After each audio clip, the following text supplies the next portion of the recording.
entrepreneurship. Pardon me. Yeah. We're trying to do innovation and entrepreneurship to help startups with venture funding with a focus on diversity, equity, and inclusion.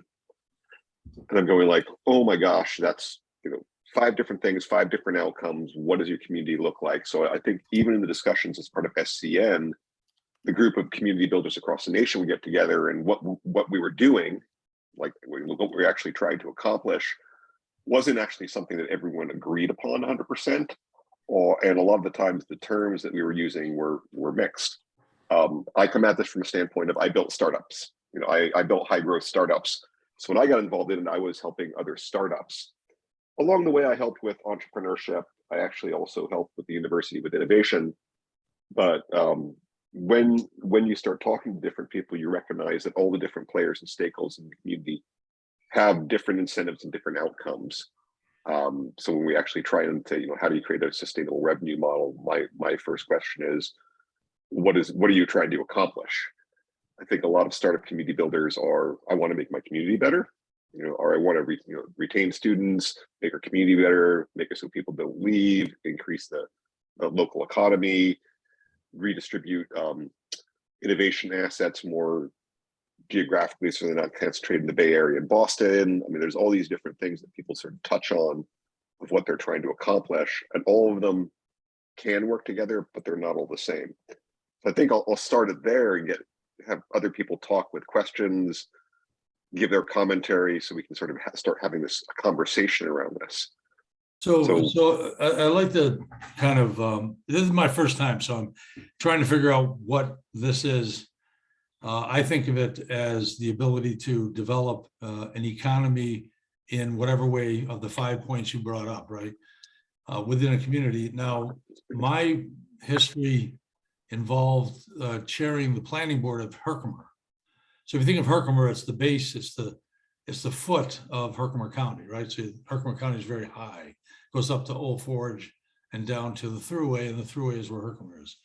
And Herkimer's been a kind of a thriving economy until the last, say, 15 years. Then it was like a slow spiral into death camp. And that slow spiral really was through the lack of, I'll say, positive investment. And I don't necessarily mean money, but if you ever go up Herkimer County, the main street in Herkimer, you'll see that it's vacant, vacant, vacant, vacant. Why are they there? Vacant, vacant. I can't believe they're still there. Vacant, vacant, right? And it's kind of tough to look at. So I put together a master plan back then, which really focused on establishing Herkimer as the retail center of Herkimer County, very similar to how New Hartford is for Oneida, right? In that it's a retail mecca. Same thing with Nashua, New Hampshire, where I was previously involved in planning board activities out in New Hampshire. That's like the mecca for New Hampshire and northeast of Boston. Now, the problem is the community development, or what seems like your role, or the role of this entity, is to look at a community and say, why is it dying? And how can it get a rebirth? And what I'm really interested in knowing, and I also am a heavily interested participant in what we call the Herkimer 9 program. And the Herkimer 9 program is the Herkimer 9, the Herkimer Originals is the team, basketball team. There's a book, and I'm not pushing the book, but I'm just showing you the book that was put out in February of this year, Naismith, Basketball Stolen Legacy, which empirically proves that Herkimer is the birthplace of basketball. And I even have, and you won't be able to read it, but I'll just show it, a resolution that was adopted by the Assembly of New York that defines Herkimer as the birthplace, Lambertville as the inventor, and the Mohawk Valley as the key influence in the game's initial development. And Martin knows that Little Falls and Herkimer played the first inter-municipality game ever. And so Mohawk Valley, Herkimer really has like this major torch that could be lit to take back the village from the crap that it developed into over the last 15 years. And I spent a year and a half developing this book with a couple of co-author historians. So I look at this as, you guys talk about, all the different things, Joe, that you brought up as things that are done for different reasons, whether it's keeping people there, whether it's investing in education in the area, or whether it's growing the economy.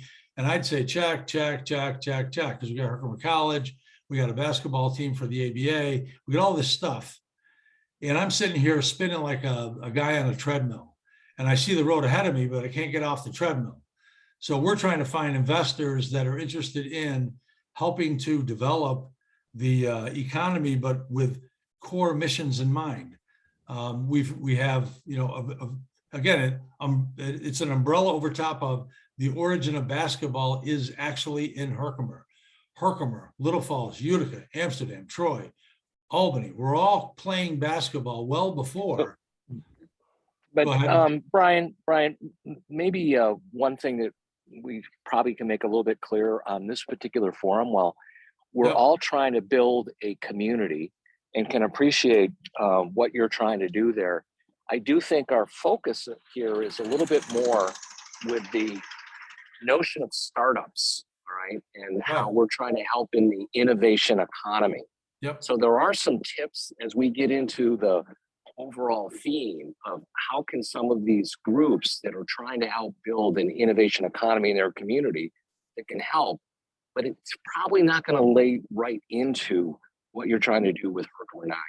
So yeah, I really appreciate that you're being here, and we've got some good people on the call and some good content coming that will help make it clearer on how can we look at revenue models and things that we set up in the agenda. Okay. So, all right. Yeah, I'm just throwing crap at the wall, and you told me pull it down, and I'm fine with that. No, the point being, it's like you're trying to accomplish something. I think when we think about how to do this, because I think a lot of people that are doing this are sort of facing the same thing. I'll call it like Rust Belt dynamics in their town. Yeah. And how do you turn that around? And I think when we talk about the sustainable business models, and the previous reason brought up all of the different things that people are trying to solve for. So people are trying to solve for the different things. And James and I talked about it yesterday, because it's like, what's a successful business model? And we got into a discussion of timeframes, like, what's the time frame to recoup the investment and how large? And these are some of the discussions when you look at like a venture investing as an example. You invest in a company, median time to exit is 8 years, which means you're not going to see a significant outcome working with startups in the next 3 years. You'll see something, but you're not going to see significant outcomes of those particular types of investments right away. And when you think of we talk about wealth cycles, the idea that some of us have been focused on wealth cycles in terms of through startups, creating wealth in the community by getting local investors to invest in startups, do traded sector companies that have exits that bring large amounts of wealth back into the community. And this is sort of like you have to have investments, you have to have an exit, you have to have like a second generation of startups from the people that exited for it to actually happen. And that puts sort of the time frame for that to actually start to kick in is like 15 years. So when we, some of the things of the idea around revenue models is trying to figure out when people are having these discussions, what are they thinking in terms of a revenue model, in terms of time to success? Because every single model actually, if it's time bound, and some people here, I know, like I've been in this situation where it's like, okay, you got a 2-year grant, show impact. Yeah. Which is one of those like, okay, what type of impact do you want me to show where in order to demonstrate the impact, in order to have more funding? And James, like, I'll throw it back at you. So sort of, I had this challenge where when I was starting the accelerator in Eugene, Oregon, there was this big push. It's like, hey, can you make a fully self-sustaining accelerator right off the bat that actually covers its own nut and actually grows the community? I'm like, with zero investment? And they were like, yeah. And I said, yeah, I could do that, but why would I do that? And they were like, what would you do? I'm like, I would follow my friends to San Francisco. I mean, if you want me to, the model itself is pretty easy to do. And this is put to the point like Techstars or YC. It's like, it's pretty, like I could have gone to San Francisco and started a games accelerator, like a video game accelerator, probably would have done quite well. And that's, so it's this tension that I think we're having around sustainable business models and in particular sustainable business models in locales where right now the business model might not be sustainable in the beginning. 10 years down the road, it actually might lead to a sustainable business model. Well, I wonder on that topic too, where people are. So maybe we could just sort of like go around a little bit. I'm curious, what are you doing to try and financially support the work today? It's in my experience, it seems like everybody has their own thing because we're all dealing with different sort of constraints and we're in a different region. I'm curious of where you are, and maybe that'll, I think, give us a good breath. Well, one, it'll be interesting just to share that and see what other people are doing. But two, I think gives us a good sort of starting point, because one of the things is we were talking about this yesterday a little bit and preparing for how do we set this up is, we're not going to achieve world peace in an hour. So it's going to take a series of topics and probably us trying to come with some sort of meaningful experiment or something to go back with and try and almost like report back with afterwards for a subsequent event, just to start playing with this. And I'm not sure how far in we're going to be able to like create a solution, but to start chipping into that and making some meaningful progress, I think is totally within reach. There's just not a lot of platforms where this sort of thing is really talked about among peers like this. So why don't we start with that? So I'm just gonna I'll pull you out. Beth, how are you funding your activities today? Start with you. We'll just go around the horn here. Well, first, I want to clarify something because Please. I was really aligned with what Brian was saying. And can you clarify, is this only around the innovation economy, around high growth potential startups that we're talking, or are we talking the broader ecosystem building focus? Well, so are you, I guess maybe you can clarify how you're defining the difference between the two, put it that way. So the work that I'm doing currently is called the Ecosystem Builder Project. Mhm. And when we talk about entrepreneurship ecosystem building, we're talking about the collective, whether you're Main Street or you're Gazelle, you're a high growth potential startup. Okay. Well, I mean, why don't you tell us where you're at? Do you have different funding streams for different elements of that, or how do you parse that out? Okay, so and again, my situation's a little bit off. I was an ecosystem builder in Northwest Pennsylvania for quite some time, and that was about developing the economy, prioritizing entrepreneurship as a key economic driver.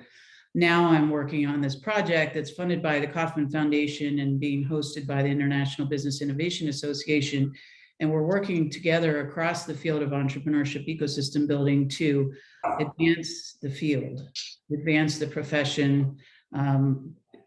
Stars are aligning to really finally have entrepreneurship development as a key priority across the country in economic development. So that's where I'm at. So right now it's a project and it's funded by Kauffman. In the future, we're going to be helping support community ecosystem builders across the country in helping to build great revenue models and sustainability, right? Hey, can I ask Beth a question? Please. So Beth, when you say industry or these generic terms, like I'm in high tech, but I'm also doing things local. So in my world, high tech, that's into digital fluidity of content between systems and all this other stuff. When you say, when you give those generic terms, what specific industry are you trying to develop entrepreneurship or innovative solutions, or can you be more specific? Yeah, I think I need to clarify. I'm just not in that space anymore. I'm more about advancing the legitimacy and support for community builders that are trying to develop more entrepreneurship across the country. Be that a store on the main street or high tech or consumer goods, it's industry agnostic, except for economic development. But have you had any birthing of entrepreneurship or any of the things you just listed as your role in community building? Have you found things that are more lightable or can be lit up easier based on funding available for that topic? Or are you still in the mood or mode of determining, what's out there and what might you fertilize to make it more productive? I guess I'm not sure I understand the question. In my past, I think what I've learned, the easier thing to do is, hey, Dara, the culture shift that needs to occur across the Rust Belt to actually agree from the leadership perspective that resources need to be put towards entrepreneurship development. Otherwise, So there's nothing specific that you're seeing that's easier to light up than anything else across all possibilities of entrepreneurship. You're still kind of farming the field to see what might grow. sure. Okay. I'll add to that. I think so. There may be differences in how revenue streams come from, but sort of the prevailing thesis that I've experienced from community builders tends to be to prioritize, as Martin put it, the innovation economy type companies, higher growth opportunities. The rationale for that would be this is a story like my good friend and business partner Mike DeRedita likes to say, which is you would look at how you had this sort of if you read a lot of Enrico Morietti's sort of work, where you had just a lot of populations of talent migrating to cities, and then suddenly it's like, oh, you had this massive gentrification movement, and there was parks being built and all sorts of cool things that were popping up because people were moving there. And so a lot of the way that the Rust Belt and parts of Midwest and stuff interpreted that in the economic development spheres was, oh, so we need better parks, because that's what, they flipped the causality on it. Yeah. So suddenly the focus started being on, like, we need to build an aquarium, and not, oh, well, the aquarium's not a problem if, you have these sorts of people, attracted to your region. So the prevailing wisdom often in startup communities is, if we can focus on these innovation economy companies where you have that sort of engine starting to kickstart, as Joe had talked about, then I don't want to say the other stuff's not a problem. That's like way too simple an explanation. But some of those other things, I mean, I could even see to some extent what you're talking about with Herkimer 9. If you had half a dozen high net worth exited founders located in Herkimer, I imagine that project would be a lot easier to get off of the ground. Yeah. Right. And so this is the point. So this is one of the ones where, at a meta level, there's all this information that we're sort of not talking about, or at least not upfront saying, have you read this book? Do you understand this concept? Are we in agreement with this? So there's a book, it's called Where the Jobs Are. It's by Enrico Moretti. And it actually outlined who here has read it? Raise your hand. Not that one particularly. I read, what was the other one? So he wrote some paper. I think that was one. I think that's the one and there's papers that he's written as well. Yeah. The high level is to think about his thesis is that there's that all communities actually act as a wealth capture engine. 70% of all commerce is local. And when you think of entrepreneurship at that level, like the Main Street level, 70% of all commerce being local is moving money that's inside the community around. And the idea is, if the community is shrinking or is depressed, you can actually work on entrepreneurship at the Main Street, but it's not going to do that much except to take the money that's already around. New geography of jobs. That's that one. Yeah, that's a great one. That's the one. So and then the other 30% of a community is traded sector, money moving in and out. The generally accepted wisdom as it relates to innovation as the most capital efficient way to actually grow an economy and to increase traded sector is to focus on innovation assets, because innovation assets are the cheapest things to start. The idea is software companies are easier to start than, say, a car company, just because the capital cost required to start one. So starting software companies can actually get you a big win in terms of amount of traded sector money coming into an economy. And once this money starts coming into the economy, it gets captured, and then local entrepreneurship takes off, and local entrepreneurship actually creates this flywheel. And this is sort of the generally accepted wisdom of how it works. And it's sort of the underlying basis for a lot of the sort of focus on startups. is that it is the cheapest way to get things started for the biggest bang for the buck, for the least amount of money, theoretically. Right. So taking what you just drew up, and I understand that, and I think I actually read the book, but I don't see it. Is that if you have an economy that's being splintered, that 70% is being drawn out into different locations, then it truly is not filtering in as 70% of the ecosystem of financials within the community, because those humans are going off to other places and becoming part of the 30% that you list for other communities. So Yeah. that's why Herkimer 9 is really geared towards, Herkimer cannot grow with the community of humans that exist here. We have to bring in other humans from other locations because of, in my view, tourism and visitation and visitors to basketball games, because Herkimer is the origin of basketball. So what I'm trying to do is take that 30%, multiply it by 10. And if I do that, then there'll be other reasons for the economy to develop. And in so doing, it'll bring more people in, which will make that 70% that's currently splintered now coming into the economy. It's traded sector. Amplification. The way you look at it is you're just using tourism as a traded sector input, Exactly. which is actually one of the things. If you actually have a tourism asset, you can actually use the tourism asset as your Kickstarter to actually create that traded sector economy. So when we talk about, generally speaking, innovation assets, if anyone were to say the easiest way to do it without looking at geography, without looking at core assets, it's usually the quickest, cheapest way to start it. But if you have an asset that actually you can leverage to actually kickstart that traded sector economy, the whole thing still works. It's just a difference in focus. Exactly. And it's not mutually exclusive either. The idea is I'll add, traded sector is traded sector is traded sector. Another book, reference, and not to plug it, but this was sort of the inspiration. So this is Martin's book. Yeah, that's the one I read. Okay, you read, yeah. So I don't want to again, I'm not pushing it, but that was sort of the inspiration why we did this, was like, all right, so we've learned a lot, got a little bit of, Martin wrote it. It's interesting follow up to where's the startup communities from Brad Feld over here too. So he kind of followed up on Brad's book with, I would say, Martin's was a little more of a how-to guide. And so as we were sort of postulating about impact, that was part of this. There's no community for community builders to talk about this. Right. So the challenge in a recurring, so coming back to sort of specific topic, the challenge has been, all right, so you've got, let's assume we're all like fully versed in as much as knowledge as we can gather from each other about the work that's to be done and how this thing pans out over, decade plus timelines.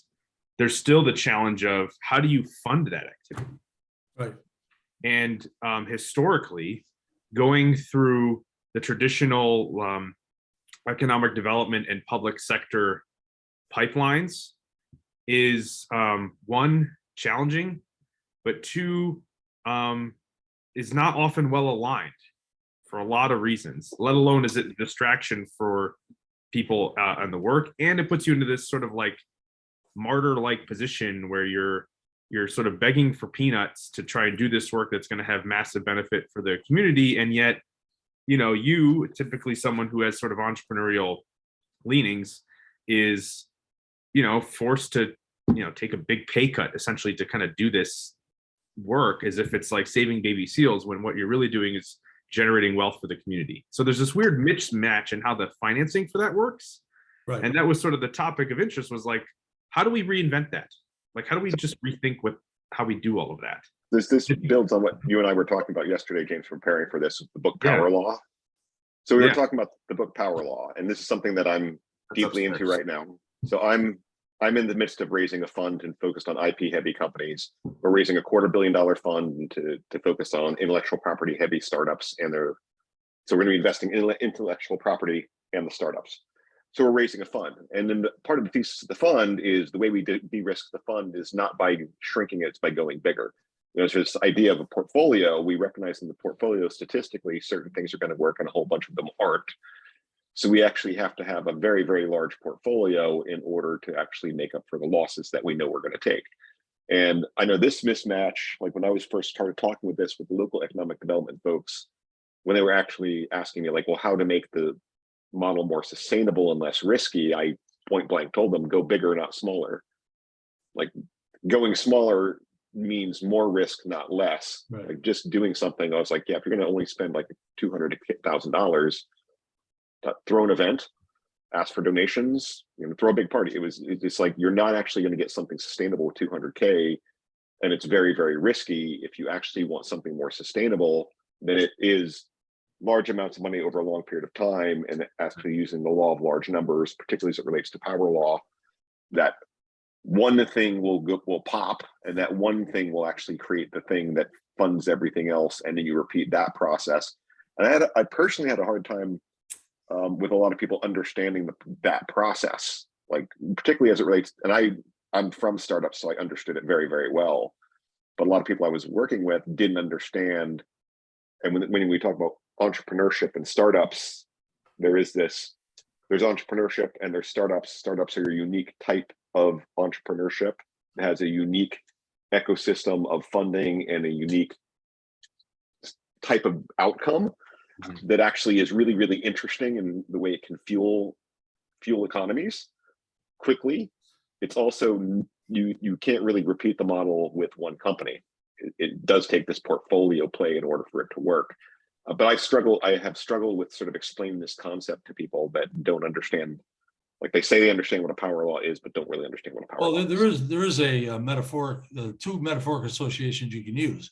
One is if you ever went fishing with bobbers, that means the fish have to, they're out there somewhere in the pond, and the bobber holds the line suspended in air, and you can see the bobber, and if it begins to twitch, that means something's nibbling on it. You would never go fishing with one fishing pole. You'd go fishing with 5, and you shoot all of them out in different directions, expecting one of them to catch. And by doing so, who cares? The other 4 didn't work, the one worked, but you had no idea which one was going to work. A second one is the old ladies playing bingo. And I don't mean the old ladies are the only people that play bingo, but nobody goes to a bingo game and he only uses one bingo card. They instead put like 15 in front of them and they wait for one of them to hit. And it's the same thing when you're dealing with, go big or don't go. In the sense, if you have 5 or 7 different high-tech IP related technologies and you don't know which one's going to catch fire and the other ones might burn out, or one might be a slow roller and that's a 10-year whip, the whole thing of being able to look and say, let's feed all of them until we know they're not useful. And then let's hope that 1 or 2 of them becomes highly proficient and therefore valuable and takes over the investment dollars for the ones you lost money on. So I think it's very clear. It is, but I'm going to alter what you said a little bit, because part of this is the fishing metaphor is not 5 lines. It's, yes, throw 5 lines in, but instead of catching a fish, you catch a blue whale. Yeah, right. Which is actually the reality is like when someone reels it in, they're like, well, we were expecting like a bunch of fish, and they actually get something that's not big, it's huge. Yeah, outsized big. And it's not 5 lines, it's 100. Yeah. I just use that metaphor. Yeah, but you get it. Yeah, but you get it. You get it. Totally aligned. The scale matters, because it is this idea that people saying, oh, okay, so we throw 5 lines in, they're like, no, you throw 100 lines in. And I must say, what we're doing with Herkimer and I, and Martin knows this, we have like 7 different things that we're trying to do, which is dropping everything in the water, hoping one of them takes, and once one takes, it creates motivation for people to do the other things. And in the end, we're going to have an event center where we can have basketball, bring tourism in, and build Main Street by way of the economic, the 30% becomes, proportionally tenfold.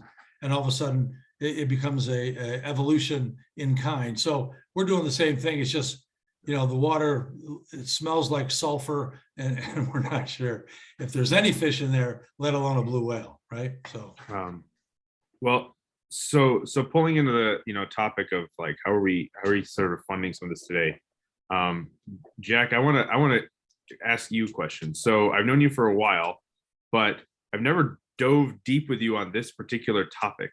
So I'm actually curious. You wear several hats. Tell us about what you're doing, if you don't mind. Yeah, it's interesting. I've appreciated the conversation. It gets me thinking. I mean, so I'm a player in the ecosystem. I don't think my efforts aren't to it's to contribute, to collaborate with others and contribute to the growth of the ecosystem, but I'm not the architect of it. So, but, looking at what's been going, so, my focus has been, primarily on, working with, providing mentoring and guidance to startups and running our angel group. I mean, those are the primary things that I do. And then, lending my, time and hopefully expertise, to others on the 43 North and UB and, competitions and things of that nature. In terms of the revenue side, how do you sustain this? I mean, the model has always kind of been, well, the state or some government entity or donor will, they'll write you a check and it's going to last you for, X amount of years. And then the theory is that, the thing's going to work and you're going to start getting returns and it becomes self-sustaining. And, I think most people in their experience have kind of said, we haven't seen too many examples of that working. Interestingly, 43 North seems to have made it work, with the exit of ACV, and they got a few others that they've got some good possibilities there as well. They've been able to form a foundation, that's got a nice chunk of money in it, and I think they are. I'm not privy to what the foundation is doing. They haven't publicly announced it, but it sounds like they're looking at doing. It won't be just running the current 43 North program, but investing those funds to help support the ecosystem in other ways as well. So it is, the comment was made, it takes a lot of time. So it's great to see that. The other organizations tend to be either they're funded by something with sustainable resources like UB or whatever. They're devoting a certain amount of money to growing these, sustaining and growing the programs that they're doing. You got somebody like Launch New York who is extremely good at finding sources of funding to keep it going, to when they hopefully get to that point where they've got some big winners and they can make it self-sustaining as well. But I think it's probably taking longer than they may have hoped. But in theory, obviously, it's got to be that that whatever it is, this thing works. It's going to generate value and wealth that will then be, at least a part of that will be retained to keep to keep the stuff that works going, and to be able to invest in and try some new things as well to grow it. Jack, because you have a unique vantage point, I have a follow-on question to build on what James brought up. In Buffalo, 43 North, as you know, was capitalized from New York State with tens of millions of dollars. All right. I mean, so it was a really big capital investment. All right. And yes, it's on a path now that we hope it's going to be sustainable. But you also have Launch New York, which you have, you're aware that's a nonprofit and has gone through several iterations, including setting up its own fund. And now that's moving on a path towards hopefully some sustainability. You have Buffalo Angels, which you personally have a very big hand in, and Buffalo Angels would not exist were it not for your personal efforts in keeping the herd gathered together and going and doing that shift from being originally a network, as most angels, when they first come together, start as networks, but now you've got a fund, and doing that transition from a network to a fund. Not many, in upstate New York, we've actually done it several times. Upstate Venture Connect has helped move that along. And so you personally have been involved in that. So my question is, we got all these things that are starting to happen in Buffalo. And would you be able to provide any insights on the collaboration of these different entities that I've mentioned, and whether you see some lift happening as a result of these organizations, which typically nonprofits and entities work in silos? And are you seeing an increase in collaboration across these entities that have helped have a rising tide lift more boats? I guess, I don't really see a lot more collaboration. I think the fact that there's more going on, there are more entities that are doing things, so it does create more opportunities for kind of others in the ecosystem to meet each other, and I mean, to the extent it's it's events and things. I mean, it creates more opportunities for people in the ecosystem to meet each other. But the organizations themselves, I'm not seeing more collaboration, quite frankly.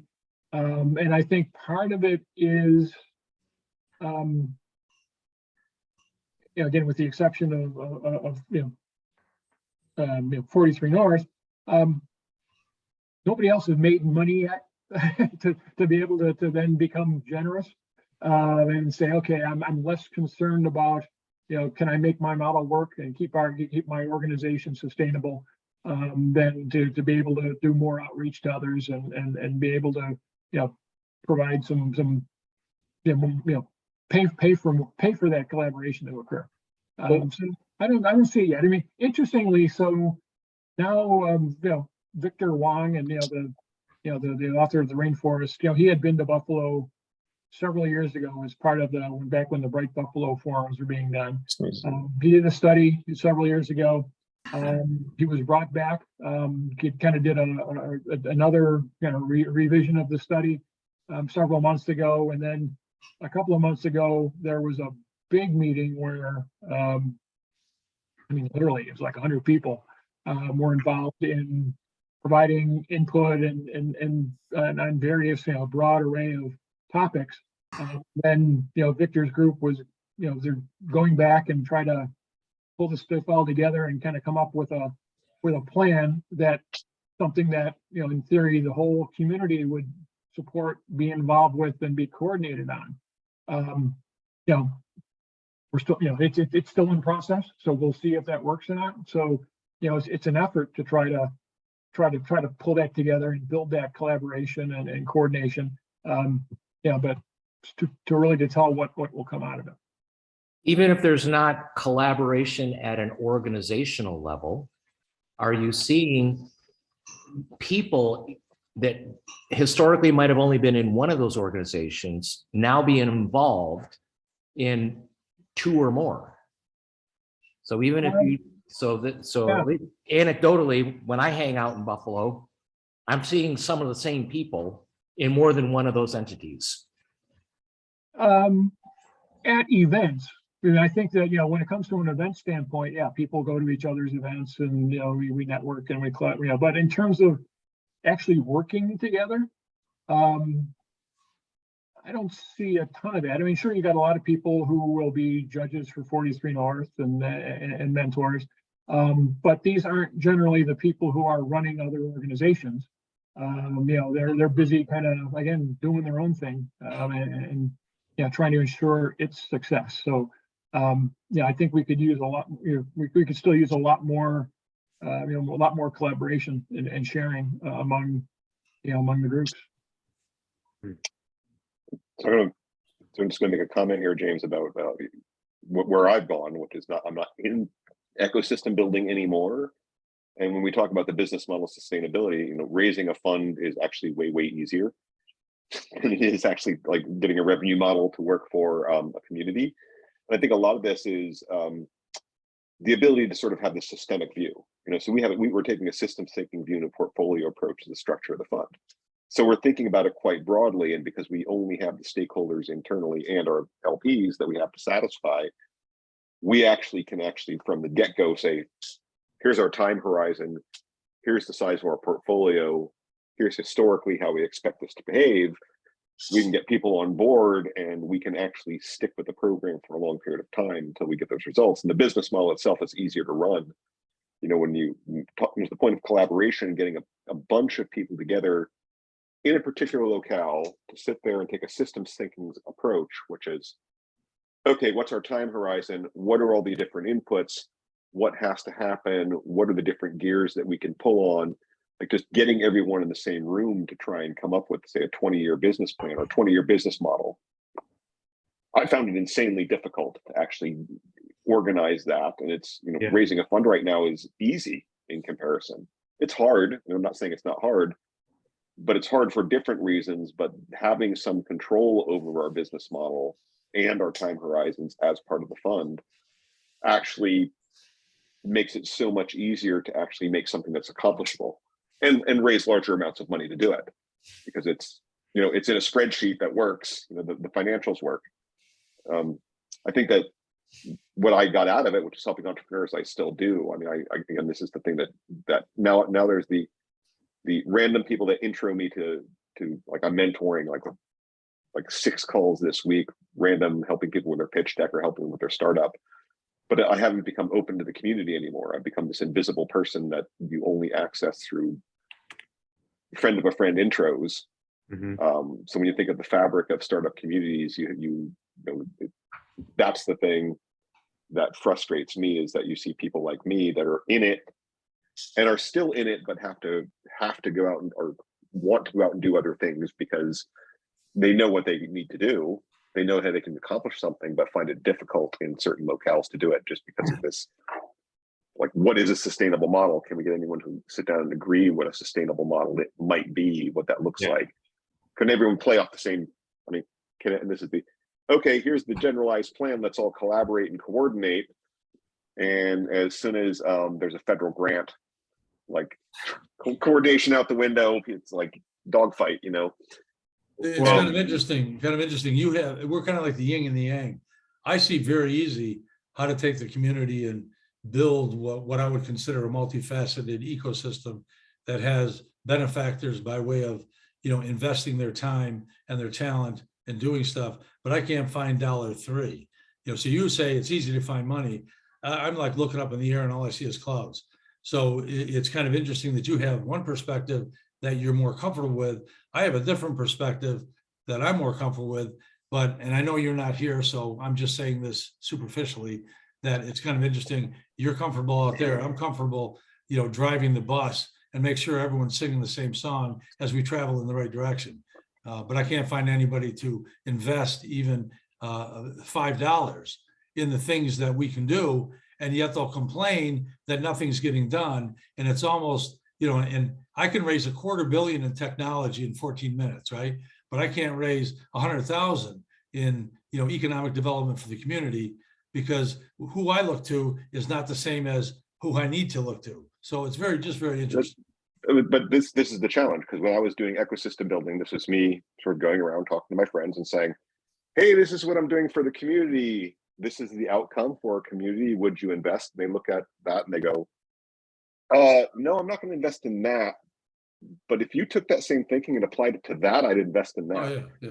So finally, I was just like, okay, you guys kept telling me to cut from the community, cut from the economic development stakeholders, basically go out on my own and go do this long-term play that I've been talking about for years with others that are similarly minded.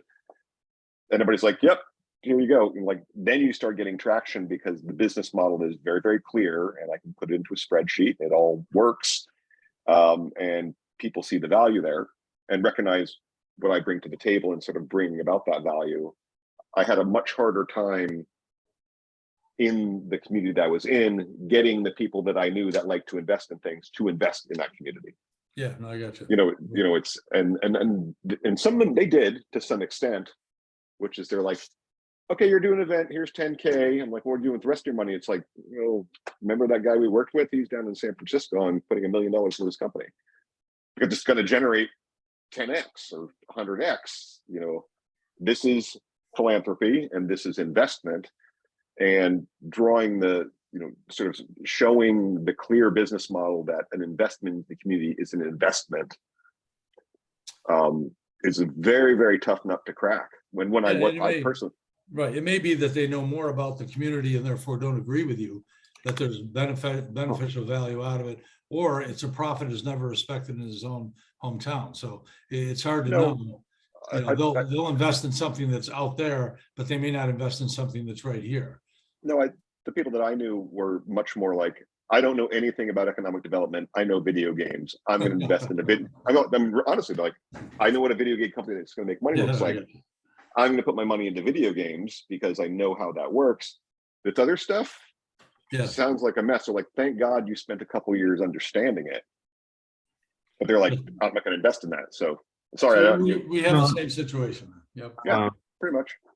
So I wanted to talk about, so I wanted to add to this. Part of my thinking around how do we do that. And I'm putting a few links in here just to sort of stir the pot a little bit. And what I was thinking of is to say, look, I mean, we found that the way we would ideally like it to work, just the community sort of coming together in a raw and understanding what's going on and investing in the way they should to sort of solve this problem for the community is extremely hard, as Joe just talked about. So part of my thing was like, all right, well, can we have discussions about some innovative ways to look at this? And I'll throw out a couple of examples. You're not mandating Danny to. I told him to put together the furniture anyways. Hey, Mike, can you mute yourself?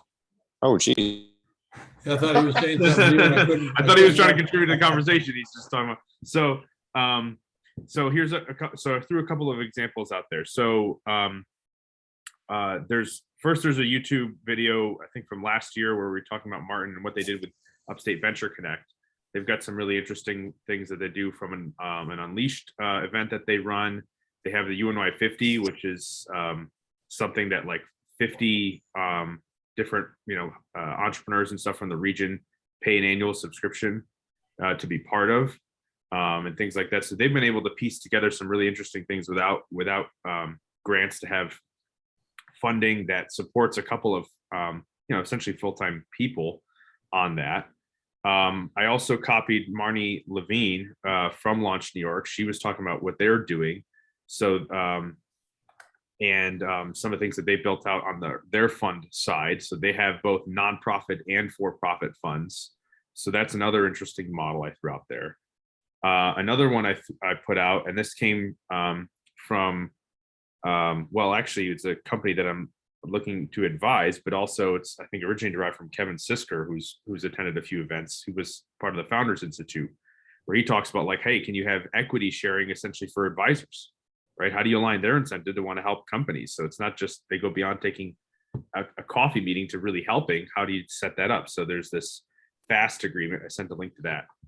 So I've been kind of pushing more along those lines and say, how can we be creative about this? Like just understanding that, there's going to be some systemic challenges to how do you find a compelling way of doing this? I could even talk about what we did at the Keenan Center. I think Mike had actually I could probably add that link too as well, but you know what I mean? We only got a couple minutes left. Some briefly, where I was in Oregon, the CDFIs, Craft 3 and Community Lending Works, they kick ass.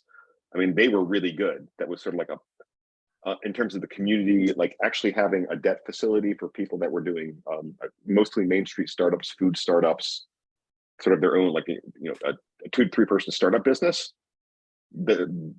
Ours in our state worked really, really well, and the people that ran them were really, really, really good.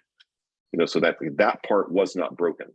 So there's, in every community, I think there's some organizations that are not broken, like things that actually work where there's good people running. Our local SBDC in Eugene, our Small Business Development Center, also was staffed by some really awesome people. Like a lot of SBDCs are kind of a mixed bag, like people holding down a chair. But our SBDC actually had some really excellent people that really knew what they were doing in terms of helping businesses. So I think when we think about the sustainable ecosystem, it's what are we trying to fix? What's there? Are there external things that are already in place that can be leveraged, to sort of start from a different place? James and I have had this conversation over the past 18 months, which is when these conversations happens, everyone starts from a slightly different place with a slightly different set of ingredients. And everyone's looking for, like, what's the template business model that I can implement? Like, give me the recipe book. And it doesn't quite work like that. It's like, what's the recipe? It's more like, well, these are all the ingredients that you kind of need to make something start to kick. And this is about how long it takes. What do you got that's kind of like fills one of the, what do you got that fills one of the holes? Where can you start? So when we talk about a sustainable business model, and this is probably the first of many conversations on this, which is how do we even have a conversation about what are we talking about in terms of business model? Where does the money come from? I know my frustration was sort of the closed loop, which is, can you make a services organization that serves entrepreneurships that covers its nut in Eugene, Oregon? It's like starting from nothing. No, why would I do that? And it wasn't just, yeah, I probably could, but why would I?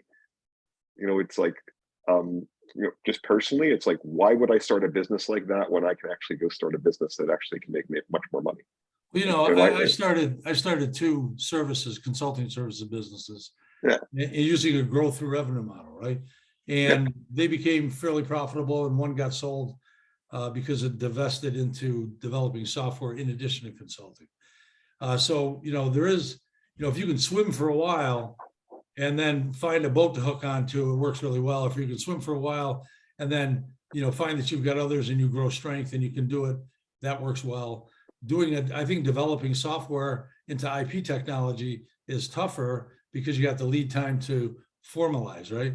So, but each of these are all different. I got my MBA, I got all the stuff that you need to walk down Main Street, but I sure as hell can't find anyone in the area or even near the area that is interested in investing so that the place we're in doesn't rot. And it's really amazing to me, you know, that, you know, I can't fathom it in my head. And I've been working for 1.5 years without a penny on this kind of stuff. And what you're talking about says, go out and swim some more. And I'm thinking, well, son of a bitch, you know, where am I going to swim? And so it's, but I appreciate what you guys are saying. And I'll Part of the paradigm. Yeah, Exactly. You know, in some ways, nail on the head. That creates a challenge, and that's why we're like, well, let's start having conversations about this. I mean, so, you know, because we only have 2 minutes left. We're gonna do another one of these, and we'll bring some other people in. I think this is a series of conversations, but I do think it would be good to leave with some takeaway to, like, you know, how could we come back with maybe more information or insight about how to problem solve this? Joe, what do you think would be a good exercise? Well, I mean, to me, the exercise would be, I'm thinking about what's a sustainable business model as a systems thinking problem. So if anyone in their community could come back and just sort of, here's what I'm thinking, we can sort of unpack it from sort of a long form. What's the you know, answer the question. What's your time horizon? What have you got to start with? What are you trying to accomplish? What do you want your outcome to be? Then we can actually say, okay, how do you create a sustainable business model that works there? Yeah. And some of this is broadening the understanding of what is the business model and how it works. I think I get challenged by people say, well, can you come up with a model that supports entrepreneurship that isn't subsidized? And I said, define subsidy. And they're like, you know, subsidized, using money that's not coming from people paying. right. And I said, okay, well, I'll do that. You go back and you show me a university model that doesn't work on subsidy. And people are like, what? I'm like, show me a university model that doesn't work on student loans, that actually works as a business model. And you come back with that, and I'll come back with mine that's not subsidized. And, you know, so you get into these questions where we start arguing about these terms of what do we consider subsidy? Do we consider an investment? Who do we consider the investor? Do we consider taxes or the tax base or the state, to the point of Buffalo and 43 North? Do we consider the state an investor, an instigator in actually giving the kickoff money that gets it going? Or do we depend on the community for that? So these are all these interesting inputs. Where does the investment come from? What do we consider the investment? What do we consider the outcome that the investor got? These are some of the terms that I think we need to start thinking about more deeply. So I can put, if it's an action item you're asking for, I mean, I'm fine putting together, you know, that little orb behind you. I'm fine putting together what is the ecosystem of, for example, Herkimer. What is the influence model that will enable an ecosystem to become developed? And then how does it become, you know, self-perpetuating? So I can put something like that together really easy. But to your point, there needs to be some kind of angel that lands in that starts everything out. It can't just be birthed through dry rubble and no water, right? So I can put some, if that's what you're saying, put together something. I'll put something together. Well, it's or just get to the point where we can actually talk about that. So we were going to say, well, here's Herkimer. Right. If we were going to think about this as how would we think about it? Was a test case of a fund. If you're saying, let's think about this as a fund. What's your portfolio? How do you reduce risk? What are your inputs? What are your outputs? What are the amount of money that you need? How will you know when you're success? Where are the risk factors? We could actually start pulling apart anything that you're trying to do and actually looking at it as a business model and understanding what the outcomes are. And in this case, you know, it's why aren't the people here? The people, why aren't they investing in their own community to the extent they should be? And in some cases, like, well, if they don't want to invest in it, then they're not going to have it.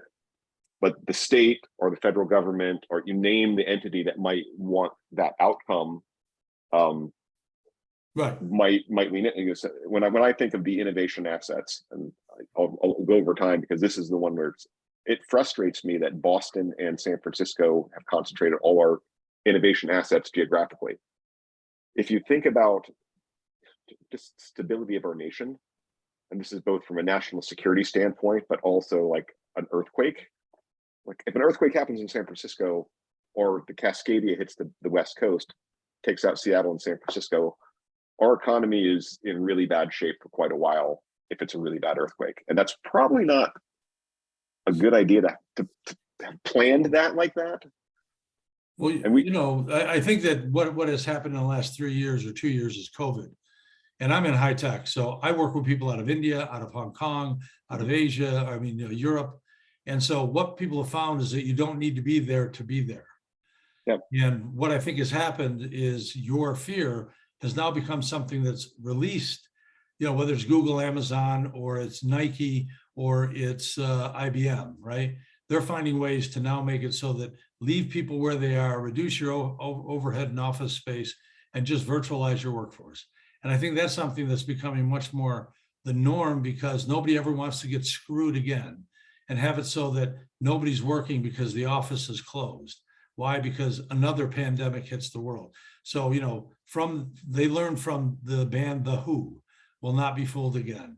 And I think your fear is now becoming something that is becoming less relevant over the next, say, 2 to 5 years, because the workforce will become scattered, but equally unified, just like we're sitting here virtualized in our thing. Yet I used to always go to conferences, and that was the only way you met people.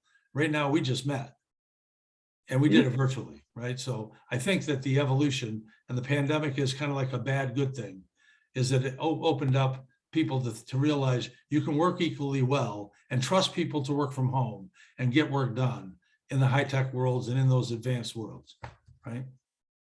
So sorry, I just. no, I mean, that's totally the point, but just how can we actually work that into something that resembles a business model where we're not just saying, you know, field of dreams, if we build it, they will come. Yeah. Well, Is there a way to? I couldn't do it for Herkimer because there's not a high-tech person I can find in Herkimer. But my point is, Herkimer is a different thing. But I'll put together a test case so you guys can wail on it or say, you know, this is what you need here, this is what you need there, just as a test case in case you want to discuss it specifically. Okay. Yep. And I gotta get going. Cool. I have another call right now.